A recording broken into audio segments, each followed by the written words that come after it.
of the impact COVID-19 has had on our communities and sort of the existing disparities in the city of Boston, these three groups really came together around a shared goal of wanting to figure out how do we create a direct line of communication between our institutions, which are Boston University and Boston Medical Center, and the actual community. A lot of the work that these three facilitating partners does is around supporting research at the institutions. The BUCTSI provides structural support for researchers who are interested in doing community engaged and translational science. The Clinical Research Network provides support for researchers at the Boston Medical Center. And then the community engagement program is really focused on bringing in that community perspective and increasing our presence in the community in the Boston area. So these three teams really came together around this mutual goal, which was to establish an infrastructure to facilitate bidirectional communication between BU, BMC, and the community.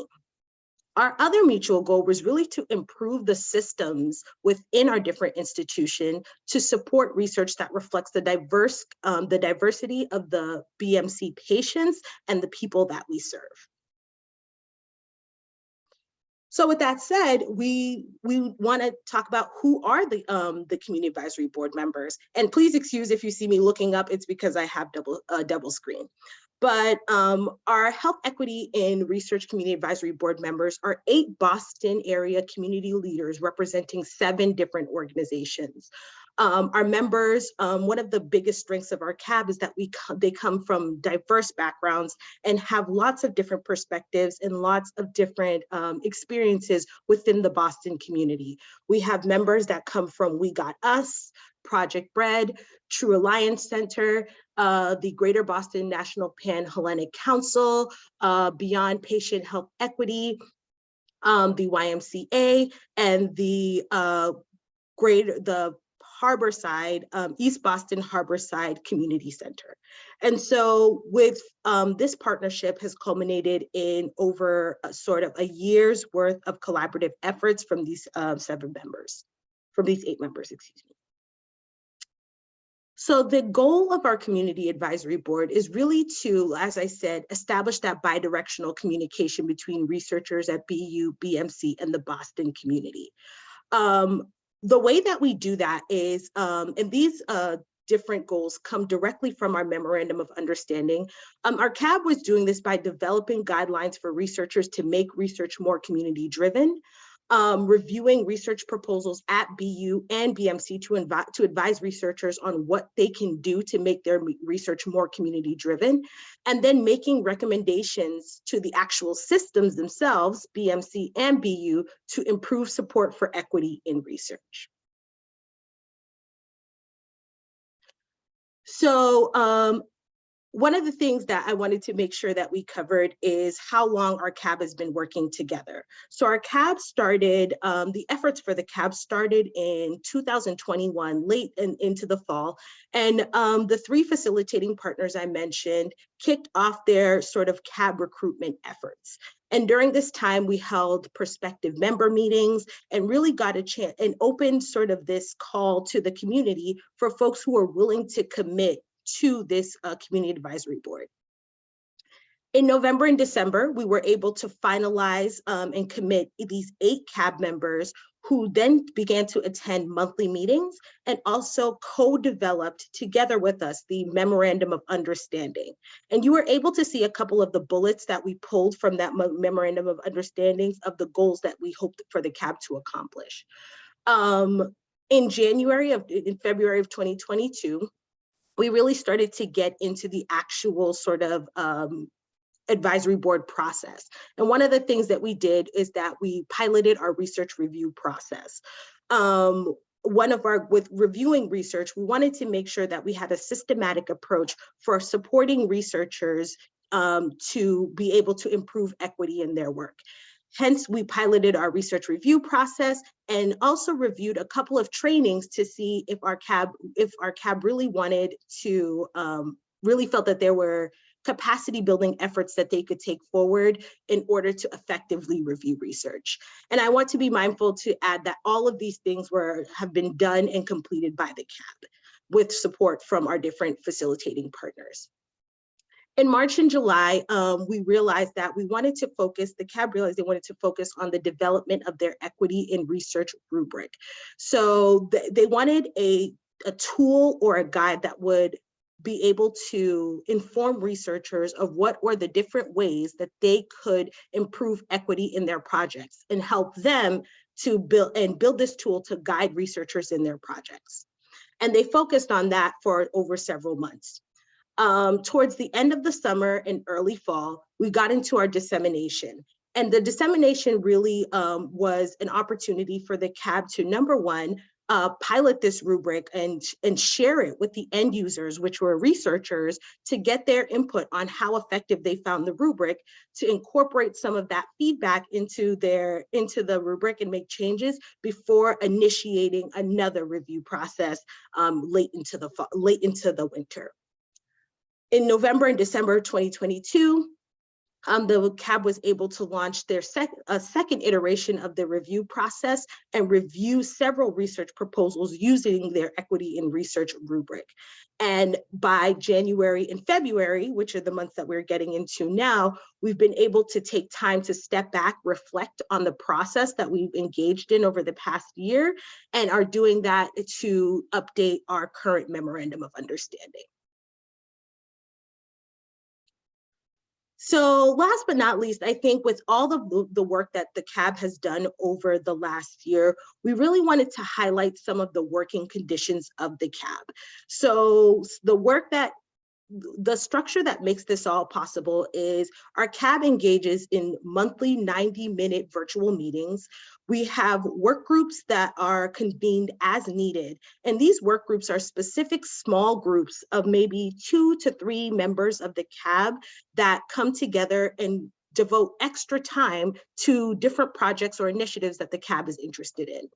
We also do that by support. Another way that we have a collaborative structure is that we really sort of support our members, and we participate in the events hosted by each other, so they don't just focus on what the CAB does internally, but also what they do in their own communities and what they do in their own organizations, and we support our collective actions.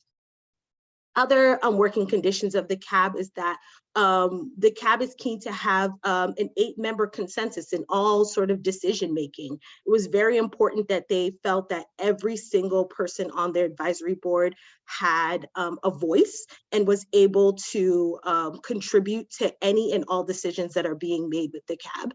And then we really facilitate power sharing among all 8 members. So we rely on joint agenda setting, rotating meeting leadership, compensation for participation, and of course, pursuit of strategies and products to promote and support the practice of community engaged research.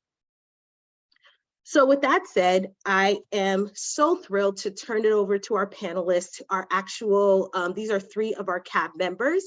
We have Dieufort, Pastor Kiki Fleurissant, who is the founder and chair of the True Alliance Center. We have Dora Green, who is the founder and executive director of Beyond Patient Health Equity. And we have Brandon Tilghman, who is the president of the Greater Boston National Panhellenic Council. And so I'm going to stop sharing and stop talking so that I can hand over the floor to our CAB members. So can we spotlight our 3 CAB members, please? Awesome.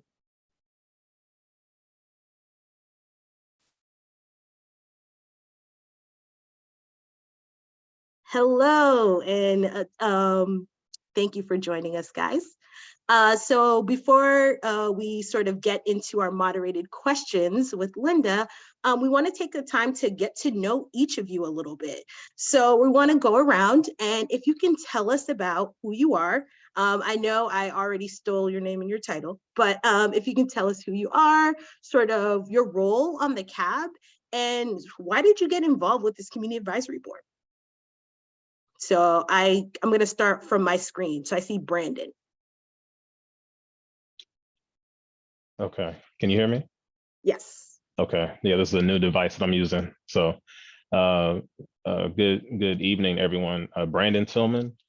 All right, a little bit about myself. I was born in Haiti, raised in St. Louis, lived in New York City for 17 years, and then 5 years ago moved to Boston. So definitely a transplant, and but I'm happy to be here. I am, as stated, the current president of the Greater Boston National Panhellenic Council. And if folks don't know, that is the council of the 9 historically Black fraternities and sororities. It's Black History Month. So we're in high demand right now. I'm actually currently at an event. They're waiting for me whenever I'm finished to go and do a little bit more presenting on my organization.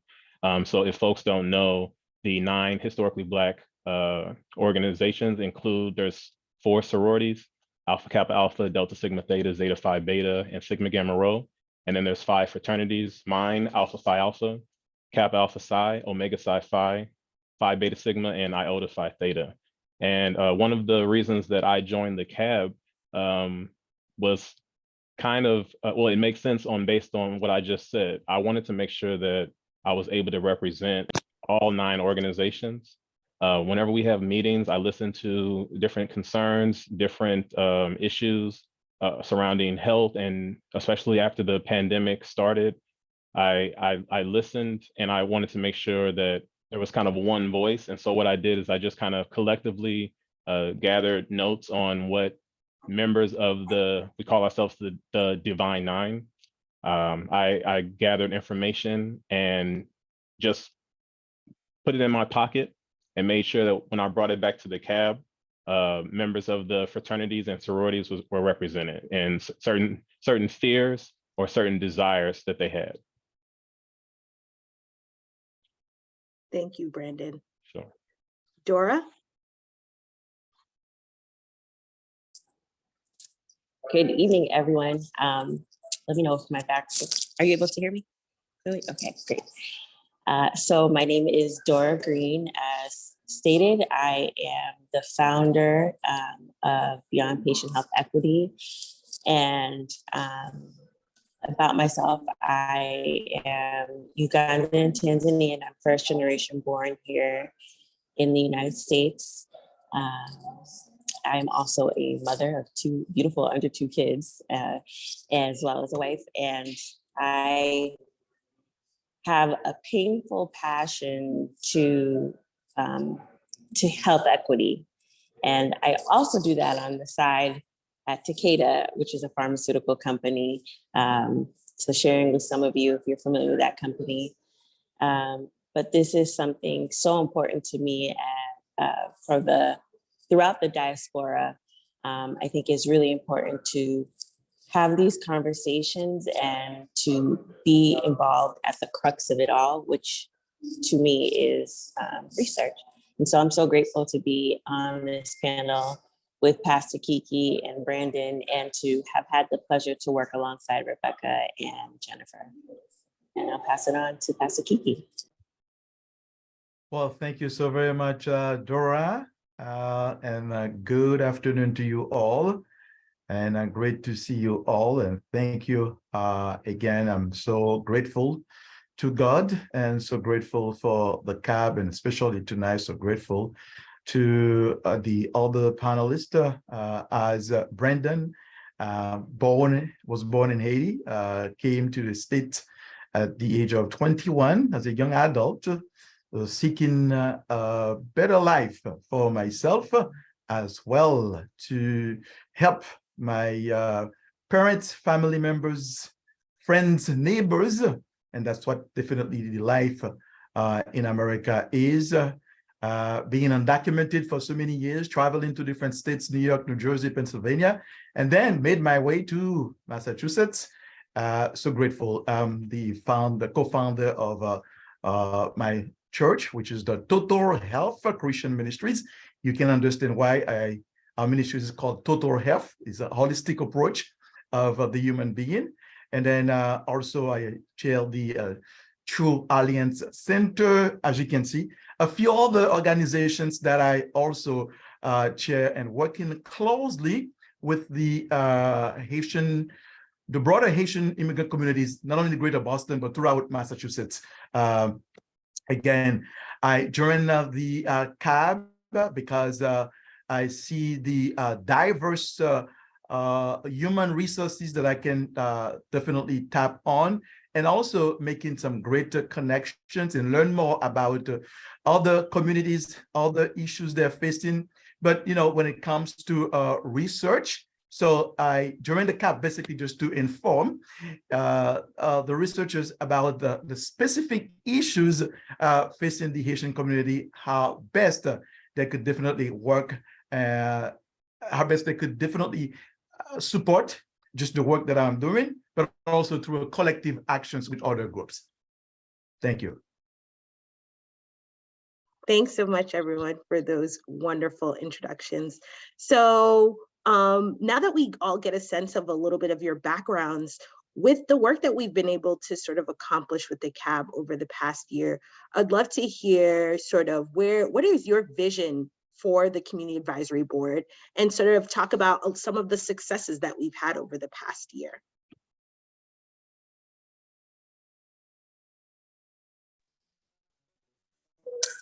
Yeah, my vision is really for us to act as a convener. I think that we are trying to amplify the voices of, and I want to be careful not to say voiceless, but amplify voices of people who don't have the opportunity to sit in that space, right? If we had a room full of everyone, we wouldn't be able to really come to a conclusion and the idea of doing the things that we've done, like the rubric, which I think we're really proud about. But I think amplifying the voices of the communities that we're trying to represent and holding space so that they can be heard is really something that I'm excited about, and seeing that transform in different research initiatives is, for lack of a better word, very exciting, because we're having that conversation, we're identifying those gaps, we're identifying opportunities of development, professional development, if you will, for researchers to improve the way that they engage with communities, to make sure that it's sustainable and it's not transactional. And so, my excitement is surrounding these conversations that are engaging people to really be reflective on how they're moving their work forward, and uncovering any area where they might have gaps in terms of whom they're talking to and how they're talking to and how they're engaging with them. So I would say my vision for the CAB is to be, I guess, on the forefront of making changes to inequalities in research.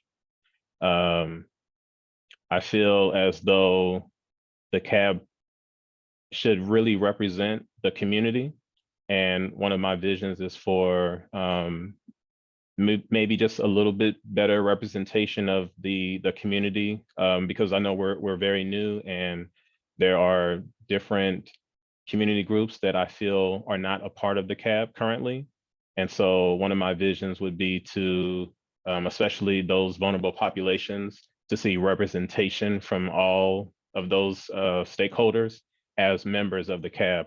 And I know that sometimes whenever you start adding onto a group and it becomes larger and larger, it can get out of control. And so I'm not saying that it should just grow and grow, because that just means it'll be a little bit more difficult to collectively have decisions made.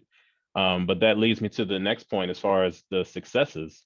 To have complete strangers meet, talk, discuss, have 90-minute sessions, different backgrounds, different experiences, different populations that we are representing and targeting.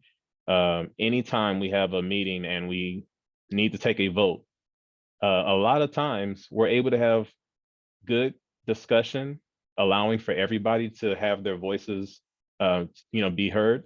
And we're able to not only have a majority that will agree on an issue or topic, but a lot of times it's unanimous. And I think that that is more than a success, because that doesn't really happen in real life. To, where we work or our different, individual organizations, it's really hard for folks to agree and to have a bunch of, strangers come together and have decisions that are unanimously together.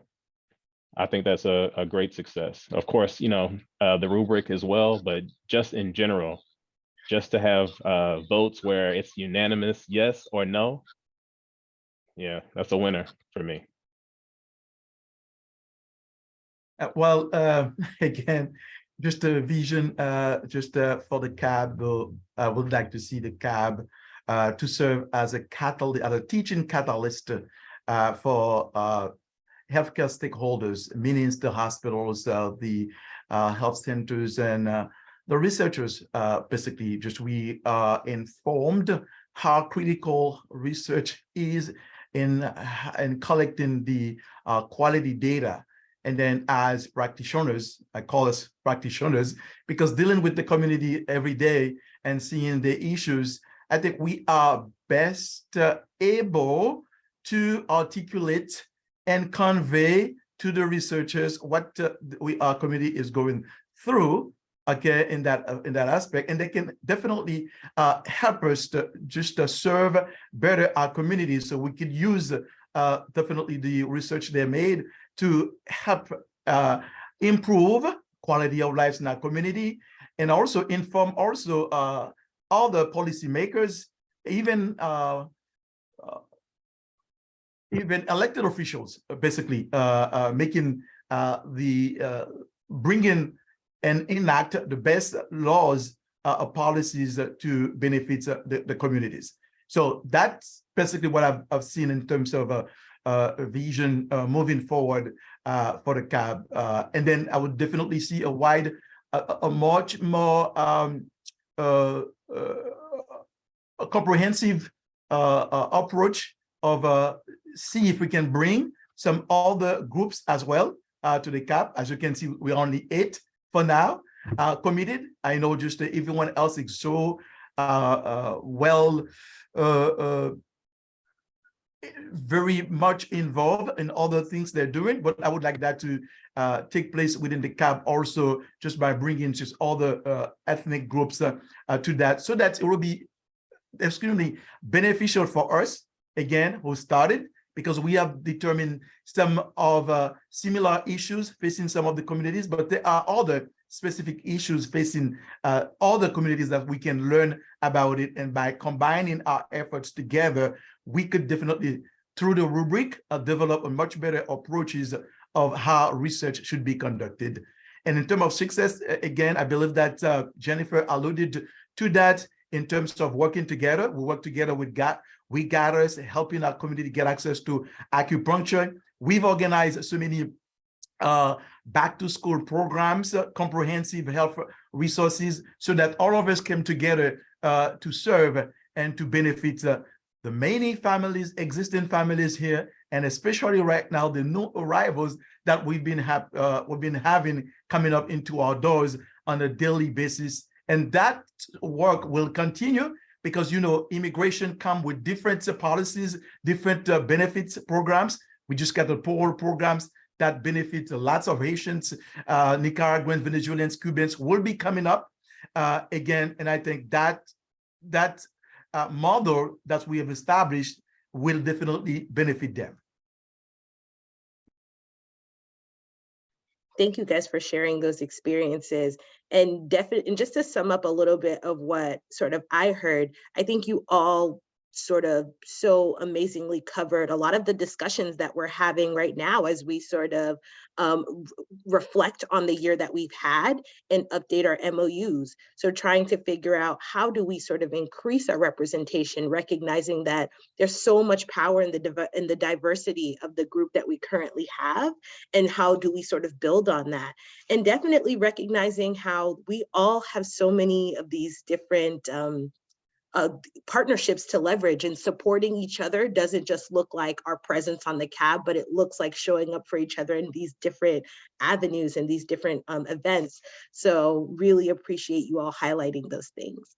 I think the last question I want to ask before I turn it over to Linda, who has a couple of questions for us, is there are so many ways that folks can contribute to community, and you guys exemplify that in spades, right?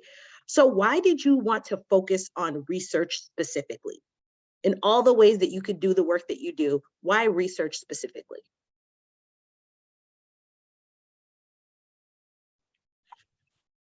I think we're trying to battle to see who's going to go first, right? I think I win right now. So I'll say that for me, research is the means to, for medical research, the means to ultimately have a longer, healthier life. And I believe that that is truly what our community needs. I grew up getting used to the fact that when it comes to any type of cancer, Black men and women are always at the bottom when it comes to life expectancy, or when it came to COVID, it was not a surprise to me that, Black Americans were dying, at much larger rates, catching it, faster than others. And I got used to that. And at the age of 41, I have 2 children. I don't want that to be their story. And so there's many ways, yes, that we can impact the community, but I believe that research, changing research could ultimately change life expectancy. And, we're dying. And if we don't do anything, and if we don't wake up and seriously make changes, make sure that we're heard, no one is going to make any changes for us. And we're going to continue to die. We're going to continue to, we're going to continue to be the stories that will make my children feel the same way that I feel at times. Okay, I'm not surprised, sometimes a little hopeless. And I think my goal and my role is to make sure that they, have a better, view and just life in general. And so that's why I decided to make sure that there was a focus on research and trying to delete the inequalities and make sure that we're heard.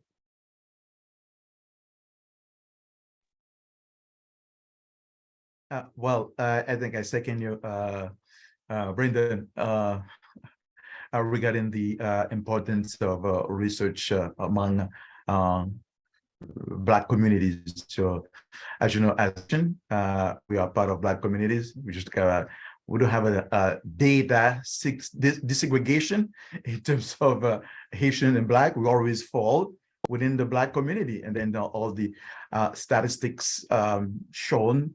So how we prone to be somehow stigmatized or being not taken care of in terms of having access to the resources. I gave this example just about 5 years ago. Someone came to my church and said, well, I would like to conduct a research among the elders suffering chronic diseases. And then we're going to develop this exactly why it is happening among your community, and what definitely the medical field can do to alleviate those situations, and how best they can assist and help them. So I was always approached about doing a research using my connection to the community to do research, but not being able to fully participate in the research, not having any say in the research, and then not being even communicated after the result of the research. So when I was approached about community advisory on research, and I said, well, that's really wonderful for me to be part of it, despite my many other obligations. And I said it is worthwhile to be part again, because that will definitely help us to address the social determinants of health facing specific social determinants of health of my own community. I can definitely just bring that to their attention. So the need for healthcare professional just to in the government to understand what's the best way to support my community. And I think research will give me that opportunity to do so.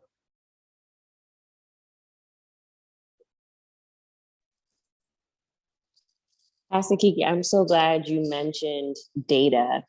Data drives so much within the world. Even if you think you're not sharing it, you're sharing your data.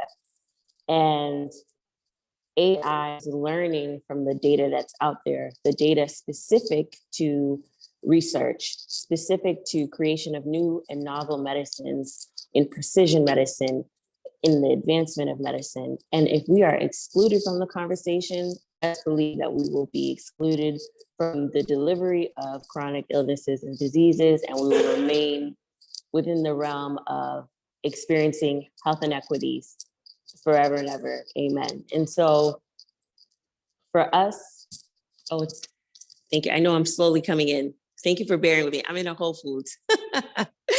But for us, for me, it is so important to be a part of that conversation, because we know that we can really shift the paradigm, as Lisa, as we said before. We need to shift that. We need to make sure that we are present in those conversations. Having a seat at the table is so important. And so I want to have an impact, a lasting impact on how we collect, disaggregate, and discuss data.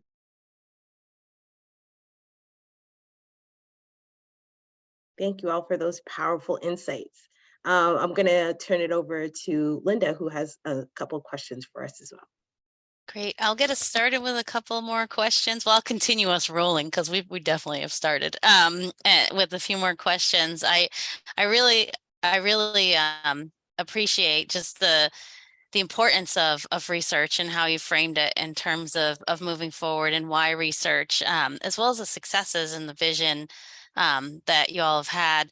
I wonder if you could talk a little bit about how do you balance this? How do you navigate, like you're putting a lot of work into the CAB, and then you're managing, like, how do you balance the work of the CAB with the work that you're doing in the community and the work of your life? Like there's a lot there. And I think for other folks who are thinking about getting involved with the CAB, being on a CAB, really understanding kind of how you balance all these different roles that you have in the community and in the institution, that would be kind of helpful to think about.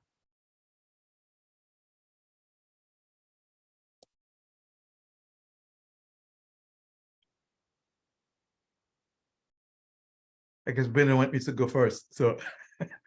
It's another competition. It's a competition. Well, we understand how crucial it is for us as community leaders to play a major role in advancing the wellness and the well-being of our community. Despite what I got involved with, spiritual aspect, and then the reason that my ministry is called Total Health. It's a holistic ministries. It's spiritual. It's a social. It's relational. It's mental. It's economic. So it connects everything together in terms of assisting and supporting the community by many ways to do so. So again, I've always used one of the New Testament verse, James 4:17. Whoever knows the right thing to do is able to do, has the capacity to do. This is sin. Okay, but for me, knowing it is extremely important, extremely crucial and that will definitely be beneficial for my community moving forward. And being part also of a coalition, just meaning equity now and beyond, seeing the inequities that occur, and then wanted to definitely see things being equitable again for improvement. And I will share later what I mean by being equitable. Again, this is the right thing to do by joining this distinguished group of community practitioners, young people who have seen that was a different vision for their community. And being myself can be the dad to understand that, to be able to join them and to learn from them. And this is the passion and the motivation that I have to continue to do this work. Thank you. Okay, thank you. For me, whenever there's a phrase that says, if you want something done, go to the person that's busy. And so I've always kind of held that and took ownership of that statement, because I seem to always be contacted for this, that, and the other, and I feel like it just is maybe it's my role, it's my purpose in life to be available, to find a way. I'm very used to folks having excuses when it comes to not having enough time to do this, to do that. There's always a reason. Everybody's busy, everybody is stressed out, but when it comes down to it, the numbers that I stated before don't change. We as a community are still dying, in record numbers, and the inequality won't change if we just accept the fact that some folks are, too busy and they can't do everything. So how do I balance? I literally write down everything that I need to do, and I cross it off. I physically cross it off on a piece of paper. And if I feel that I have a piece of paper that has too much on there, then it will slow me down, only until I cross those items off, and then I will keep going. And so I feel like I won't stop.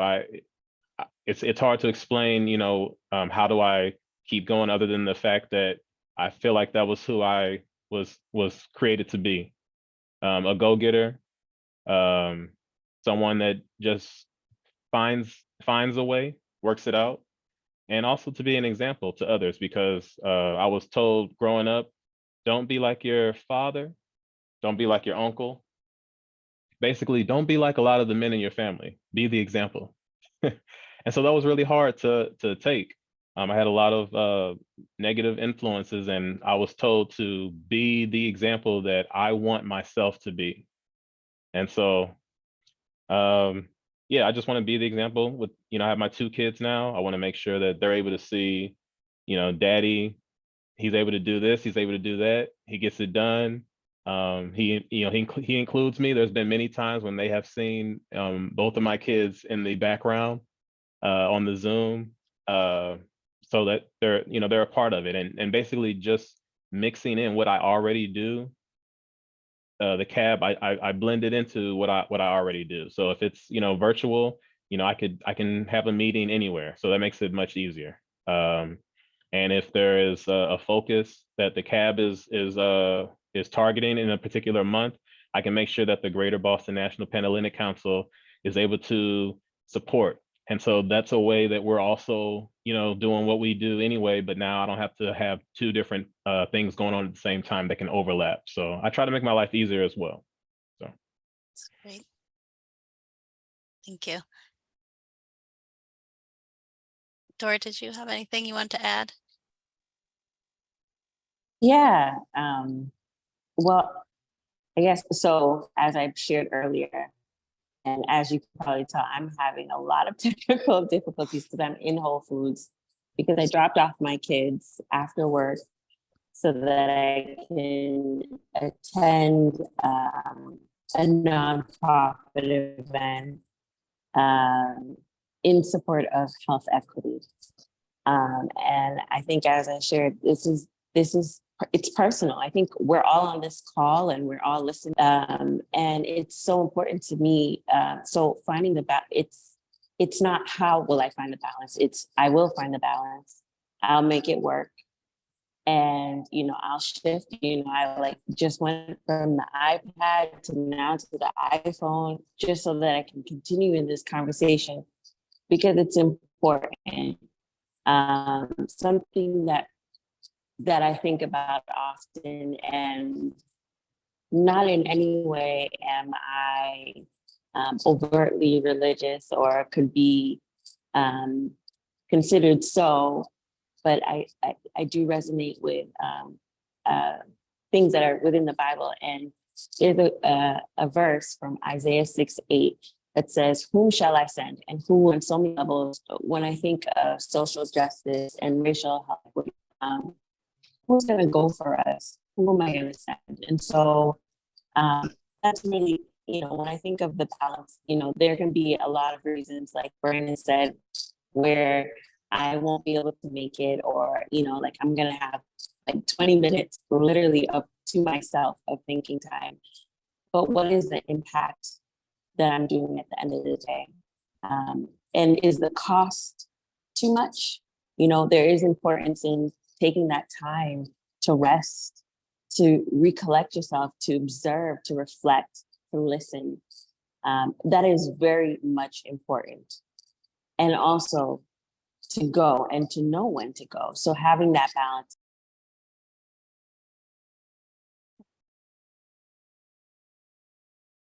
Such a great point. Great point. We just lost Dora for a moment. But I think so many great points in terms of how what I'm taking away is it's personal, right? This impacts all of us, and we make time for it. Oh, you're back, Dora. We lost you for a minute.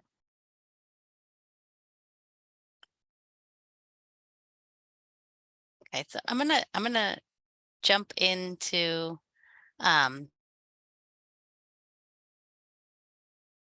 that we have with us. I guess one question I would have for you all is just what do institutional partners, what do you wish they knew? Like what do researchers need to know? You could and the institutions that they work in, what do they need to know about working with CABs and working with people in communities? What advice would you give them?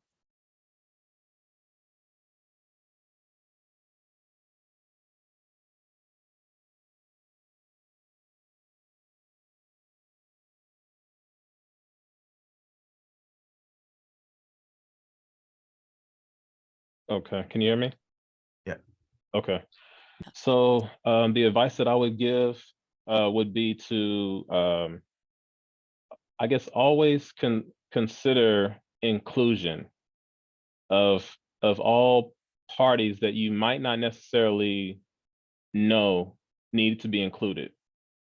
A lot of times, institutions, they think that whoever they are working with currently, whoever they have worked with in the past, anyone that's in their network, they automatically will kind of value them over complete strangers, over communities that you rarely hear about. And it's basically the equivalent of just increasing diversity, because if you are only comfortable with who you usually are working with, who you usually contact, you're gonna get very similar results going forward.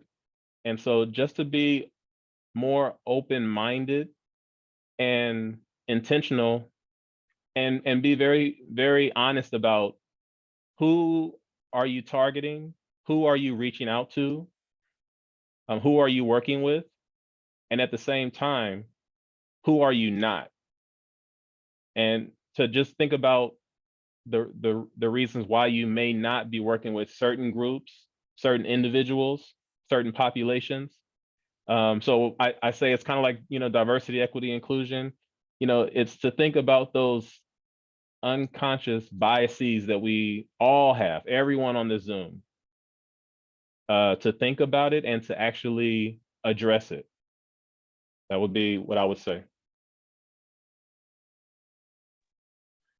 Well, I stated before, the one speaking about just my motivation to join the CAB, just to learn more how researchers do conduct their research. And I stated also the need for healthcare providers and governments to partner with the grassroots organizations to support immigrant groups and to provide gateways basically to immigrant communities to help them eliminate the barriers that immigrants face in accessing resources. So that's what just I would like basically the professionals, the healthcare professionals, they understand there are specific issues geared toward specific communities, and what's the best way to provide any support, any assistance.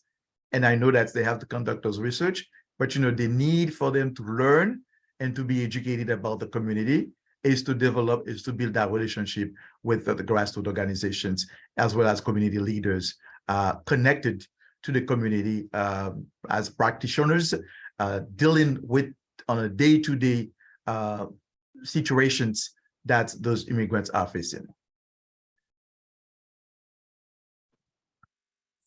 That's a great response, Pastor Kiki.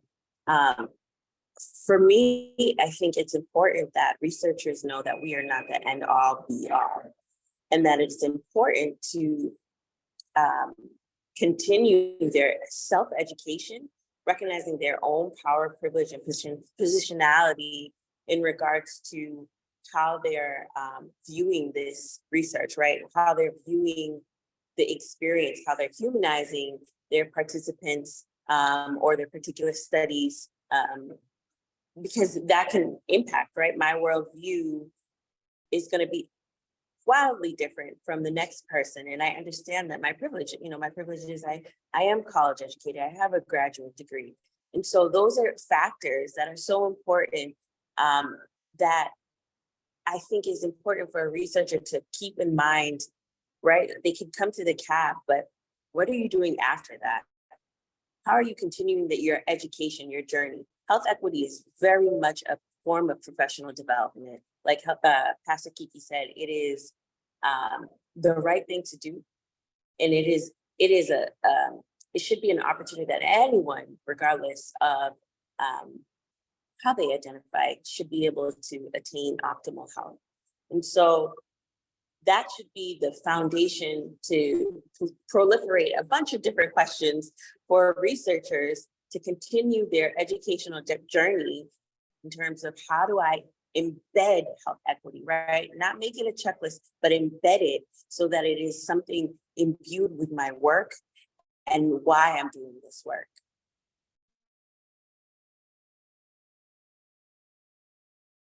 I was saying, thank you so much. Really amazing points you made.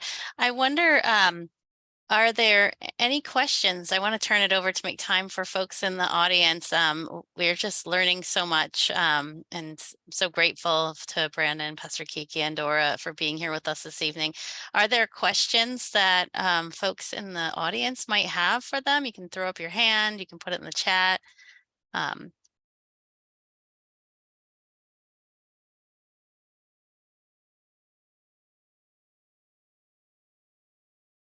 All right, Lydia. Hi, everyone. So my question is to three panelists. I am one of the resident leaders for Urban Edge WCWG Properties, and I've been with them for on their board for almost 10 years, maybe a little over. I work with a lot of residents, and I was wondering, and I was interested in asking, you all willing to go out to meet with certain organizations to basically help us reach out to other people within the communities that may have a hard time understanding certain things, or, you know, as far as maybe in-person meetings or Zooms? Well, thank you, Lydia, for asking this question. Just you said you working closely with Urban Edge, and that I'm very familiar with one of the prominent member of Urban Edge. Just prior to COVID, used to work a lot, and then being part of the community, was contacted by him, Bob Credo, came in, and I just informed him the best way basically to reach our community is through the Haitian media. So we went on Haitian radio, we went on Haitian television. He came several times into my TV show that I have conducted every month throughout Comcast, just to share information, not only share information, but also inform the community where the resources are, what type of resources that he can provide to them. And especially it happens during the recession, where the many families were losing their homes. They didn't know they could definitely have access to resources to help them keep their homes and maintain their homes. So it was a very critical moment. So when definitely Urban Edge was involved in that aspect, that Bob was the guy who came to Marapen and meet with me, and I can definitely inform him the best way to do it. Then we work together as a partner toward accomplishing that goals, saving hundreds of Haitians' homes, and also teaching first-time home buyer program, and turn many renters into homeowners. And this is the type of work that we have been doing together. And I believe that we are open, okay, as community organizations, just to continue to do this work, to be involved whenever the moment presents itself. Okay. Thank you. And also the question was also for Brandon and Dora. I don't know if they're. So I was gonna just chime in. I echo Pastor Kiki. A lot of us are actually involved in different community groups, not even more than what I guess our titles say. And so outreach is a big part of the majority of our community groups. And so I don't know if the CAB, I might have missed the meeting. I don't know if collectively the CAB has talked about us as a CAB, going out into the community, but I don't think it would be a problem because we all are a part of the community, and a lot of our groups are, about outreach anyway. So I thank you for bringing that up.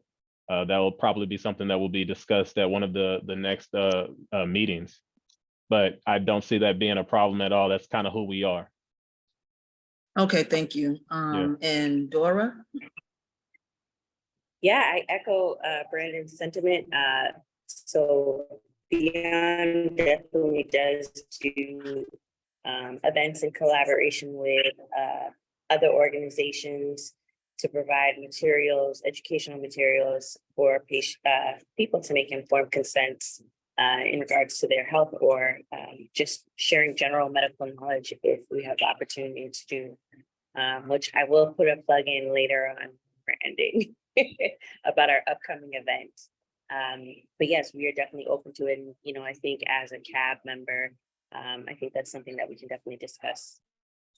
Okay, so the only way I would be able to really, well, for now, as far as outreach and connecting with you, is through CAB.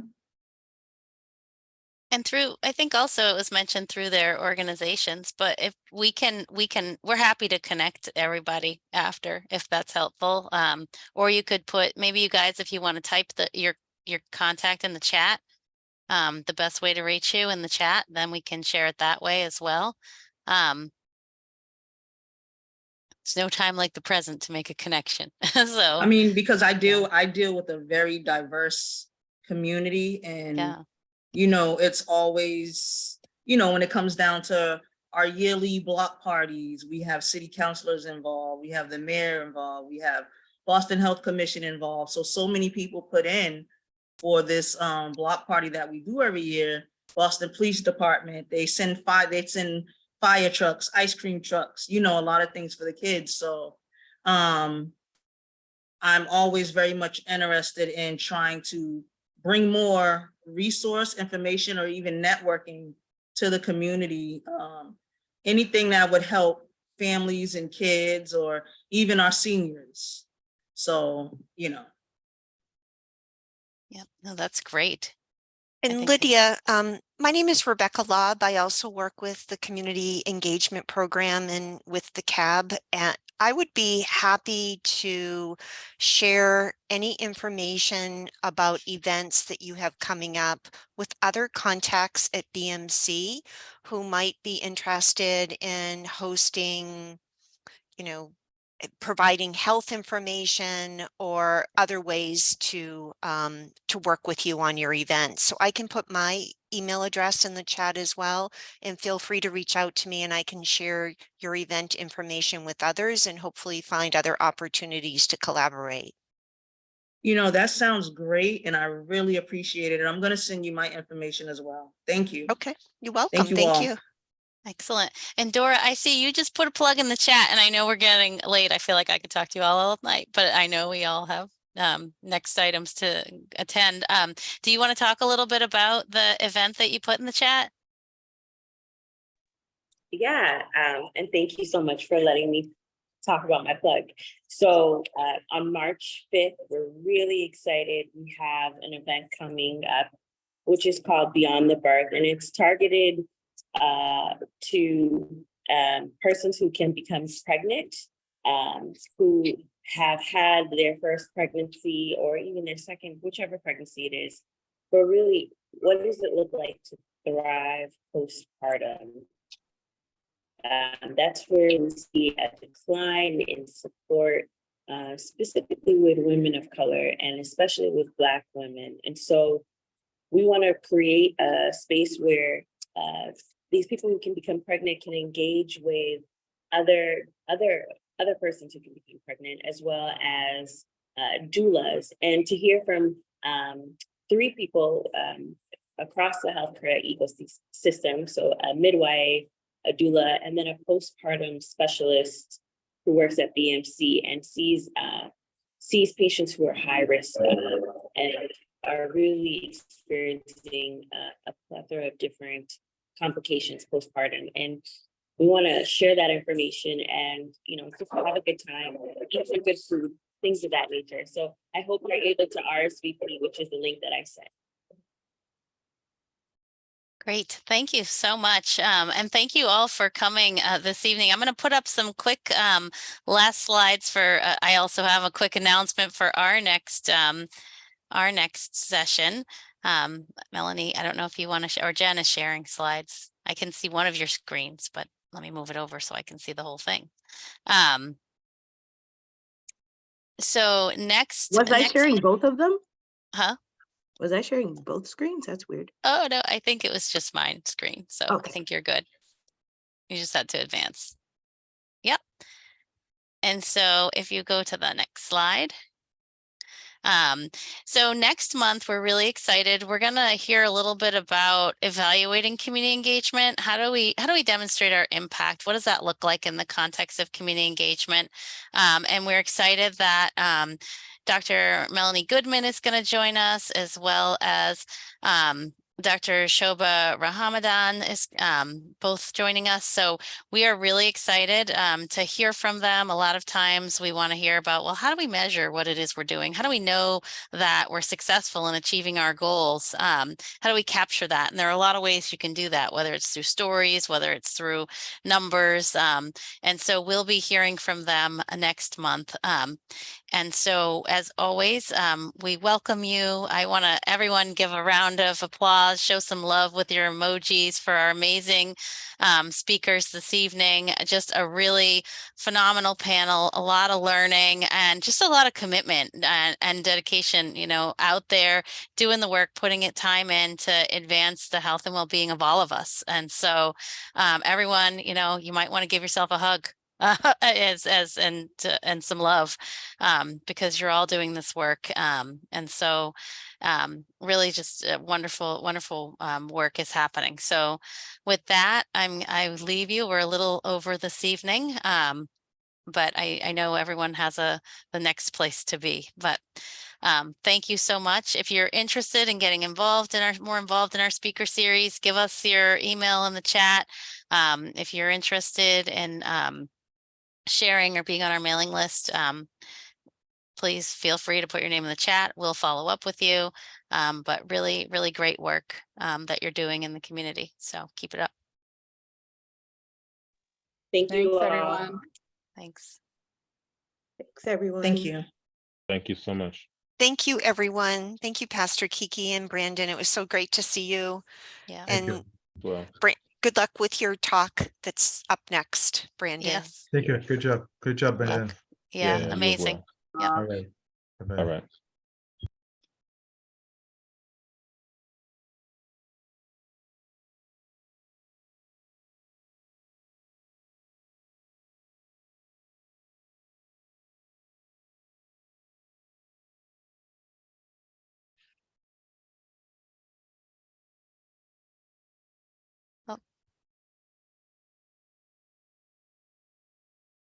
Melanie, should we stop? I think we can stop We recording. can stop recording now. Yeah, we can stop recording.